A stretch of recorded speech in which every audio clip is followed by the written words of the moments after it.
नमस्ते आप सभी को। हम सभी इस समय नीट के मुद्दे पर सभी एजिटेटेड हैं, पेरेंट्स भी, बच्चे भी, सरकार भी, विपक्ष भी। इस पूरे विषय में मेरा जो मत है उसको मैं एक वीडियो के द्वारा आपको दिखा रहा हूँ। क्या आप भी अपने बच्चे को डॉक्टर, इंजीनियर या सरकारी बाबू बनाने के लिए अपनी जिंदगी भर की गाढ़ी कमाई दांव पर लगा रहे हैं? इस वीडियो में मैं आपको केवल फैक्ट्स और डेटा दूंगा जिसे आप अपने स्तर पर क्रॉस चेक कर सकते हैं। सबसे पहले भारत के रोजगार के क्षेत्र का गणित समझिए। हर साल पूरे भारत में यूपीएससी, एसएससी, रेलवे और नीट जैसी तमाम बड़ी परीक्षाओं को मिला लें तो कुल जमा 2 से 3 लाख सीटें निकलती हैं। और इसके लिए फॉर्म कितने भरे जाते हैं? 3 करोड़ से ज्यादा। जरा आंकड़ों पर गौर करिए। यूपीएससी 13 लाख फॉर्म भरे गए 1000 सीटों के लिए। रेलवे 1.25 करोड़ फॉर्म भरे गए 35 से 50 हजार सीटों के लिए।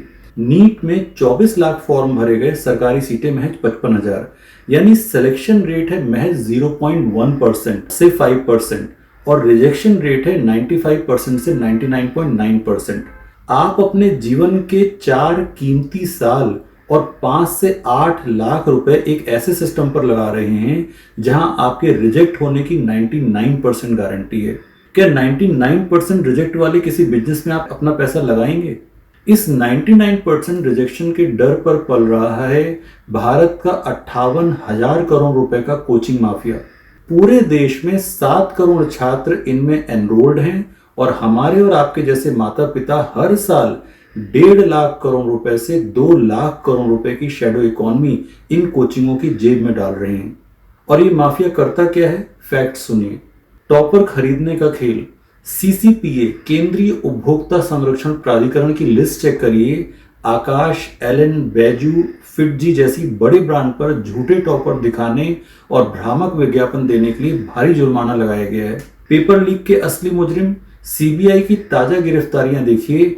हजारीबाग का ओएसी स्कूल जहां का प्रिंसिपल एहसानुल हक खुद एनटीए का सिटी कोऑर्डिनेटर था, उसी ने पेपर लीक कराया।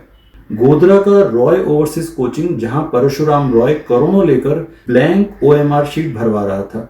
लातूर का स्टेप अप क्लासेस जहां एनटीए के अंदर, एनटीए नेशनल टेस्ट एजेंसी के अंदर 5-5 लाख की रिश्वत दी गई। पटना का संजीवनी हॉस्पिटल जहां संजीव मुखिया का सॉल्वर गैंग छात्रों को रटवा रहा था। यह है वो माफिया जो आपकी जेब काट रहा है। अब जरा अपनी आंख खोलिए। भारत की कुल रोजगार जरूरत का 95% हिस्सा प्राइवेट सेक्टर और अनऑर्गेनाइज सेक्टर पूरी करता है। केवल 4 से 5% नौकरियां सरकारी हैं। आप उस 95% को इग्नोर करके इस 4% के लिए अपनी जान क्यों दे रहे हैं? जिन 8 लाख रुपयों को आप कोटा या दिल्ली में फूंक कर अपने बच्चे को मानसिक अवसाद दे रहे हैं, डिप्रेशन दे रहे हैं, अगर वही पैसा और 4 साल का समय आप किसी ट्रेड को सीखने में लगाते तो क्या होता? कोई 6 महीने का कोर्स कर लो, कोई हाथ का हुनर सीख लो, कोई एजेंसी ले लो। उस 95% असंगठित क्षेत्र में डिग्री नहीं, डिलीवरी और स्किल बिकती है। जहां रिजेक्शन का डर नहीं है वहां कंफर्म और सिक्योर फ्यूचर है। जब आपके बच्चे रिजेक्ट होते हैं तो वो बन जाते हैं राजनीतिक पार्टियों का इजी टारगेट। तारीख याद रखिए, 15 मई 2026 को सीजेआई सूर्यकांत ने फर्जी वकीलों के एक केस में कहा था कि जो फर्जी डिग्री लेकर मीडिया में भड़ास निकालते हैं वो कॉकरोच और परजीवी हैं।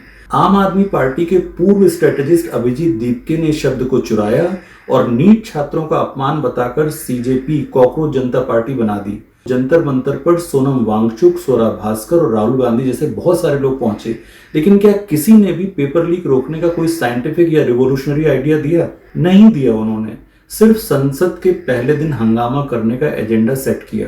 तो जरा इंटरनेट पर जाकर 2020 का दावोस वर्ल्ड इकोनॉमिक फोरम आप देखें। वहां बैठकर जॉर्ज सोरोस ने खुलेआम ऐलान किया था कि वो दुनिया भर की और विशेषकर भारत की राष्ट्रवादी सरकार को उखाड़ फेंकने के लिए अपनी ओपन सोसाइटी फाउंडेशन जैसी संस्था को $1 बिलियन 8,000 करोड़ रुपए का फंड दे रहा है। ये केवल कोई घरेलू राजनीतिक मामला नहीं है, ये भारत के शरारती तत्वों, वामपंथियों और इंटरनेशनल एजेंसीज का बहुत गहरा गठजोड़ है। जो गिद्धों की तरह ताक में बैठे रहते हैं कि देश में कभी फार्म लॉ, कभी सीए और अब ये नीट, या कभी राम मंदिर का जो दान वाला मुद्दा है वो उठे और वो अपनी विदेशी फंड्स का इस्तेमाल करके उसे तुरंत हाईजैक कर लें, ताकि वो हमारे देश को अस्थिर किया जा सके। अब देखिए एक सॉल्यूशन ओरिएंटेड राष्ट्रवादी सरकार काम कैसे करती है। मई में मामला आते ही सीबीआई ने NTA expert, national test agency expert से लेकर टेलीग्राम डिस्ट्रीब्यूटर तक को उठा लिया था। 21 जून को जब री नीट हुआ तो सरकार ने प्रश्न पत्रों को संवेदनशील रक्षा संपत्ति माना।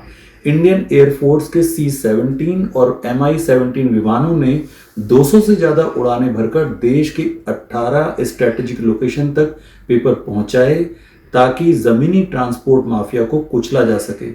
और 16 जुलाई को रिजल्ट भी आ गया और अब बच्चे और पेरेंट्स दोनों काउंसलिंग में बिजी हैं।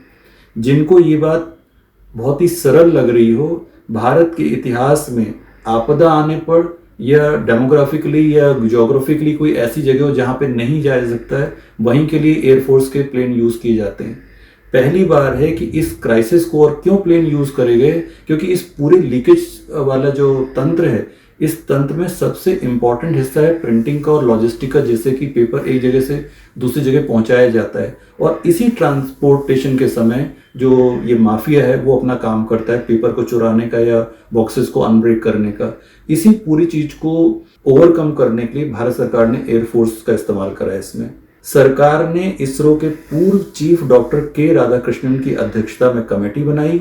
2027 से पुरानी OMR शीट को खत्म करने का निर्णय लिया। पूरी परीक्षा CBT, कंप्यूटर बेस्ड टेस्ट और हाइब्रिड मॉडल पर होगी। ये हाइब्रिड इसलिए रखा गया हो क्योंकि हर बच्चे के पास में शायद उस तरह के विकल्प या ऑप्शन ना हो कि वो कैसे इस हाइब्रिड टेक्नोलॉजी को यूज करेगा। तो ये अपने में बहुत ही खर्चीला काम भी है, लेकिन सरकार ऑलरेडी इस मूड में आ चुकी है। इसके साथ ही सार्वजनिक परीक्षा अधिनियम 2024 लागू हो चुका है, जिसमें पेपर लीक से जुड़े हुए मामले में 10 साल की जेल और 1 करोड़ तक का जुर्माना रखा गया है। एक बात और, जरा खुद इंटरनेट पर सर्च करके देखिए कि 2014 से 2026 तक इस राष्ट्रवादी सरकार के हर संसद सत्र, चाहे विंटर हो या समर सेशन के पहले दिन का, विपक्ष ने क्या हाल किया है। नियम के अनुसार हर सत्र से पहले सर्वदलीय बैठक में राष्ट्रीय मुद्दों का एक एजेंडा सेट होता है, लेकिन विपक्ष क्या करता है, वो उस तय एजेंडे पर चर्चा करने के बजाय ऐसे कृत्रिम और तात्कालिक मुद्दों जैसे आज NET को उठाकर पूरे सत्र को हाईजैक कर लेता है, जिनका सरकार पहले ही समाधान कर चुकी है और उन पर ठोस कदम उठा चुकी है। फिर संसद में क्या ड्रामा होता है, आरोप लगाया जाता है कि प्रधानमंत्री नहीं बोले, राष्ट्रपति नहीं बोले, लोकसभा अध्यक्ष नहीं बोले, और इसी हंगामे में पूरा सत्र बिना काम के बर्बाद कर दिया जाता है। मेरा सवाल है कि अगर 4% सरकारी नौकरियों वाला नीट विपक्ष के लिए इतना बड़ा मुद्दा है, तो क्या पूरे देश का भविष्य तय करने वाला लंबित परिसीमन बिल, डिलिमिटेशन बिल कोई राष्ट्रीय मुद्दा नहीं है? उस पर चर्चा क्यों नहीं होने दी जाती?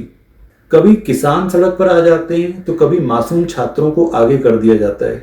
सच्चाई ये है कि 2014 में पहली बार जो सरकार आई है वो उन गड़े मुर्दों और पेंडिंग मुद्दों को सुलझा रही है जिन्हें दशकों से किसी ने छूने की हिम्मत नहीं की थी, और यही बात इस वामपंथी इकोसिस्टम को हजम नहीं हो रही। आंख खोलकर देखिए, पक्ष और विपक्ष के इस राजनीतिक ड्रामे में अंततः नुकसान किसका हो रहा है? हमारा और हमारे बच्चों का।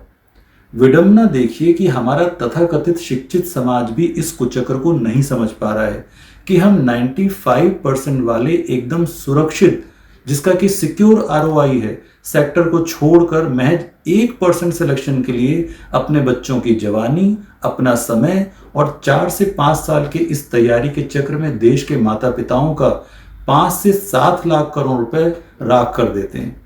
मेरा आप सबसे हाथ जोड़कर और तथ्यों के साथ सीधा सवाल है, क्या अभिजीत दीपके के आने से लेकर आज तक किसी भी नेता या आंदोलनकारी ने आपको इस पूरे विषय की पूरी पिक्चर समझाई या दिखाई है? नहीं दिखाई है, क्योंकि वो चाहते हैं कि आप इसी 4% की अंधी दौड़ में फंसे रहें और उनके राजनीतिक मोहरा बने। जिन तथ्यों को इस वीडियो में रखा गया है उन्हें आप खुद चेक कीजिए, अपने बच्चे का एप्टीट्यूड पहचानिए उसे 99% रिजेक्शन वाले चक्रव्यूह से निकाल लिए और भारत की 95% वाली असली अर्थव्यवस्था का स्किल्ड पार्ट बनाइए। वंदे मातरम। जय हिंद।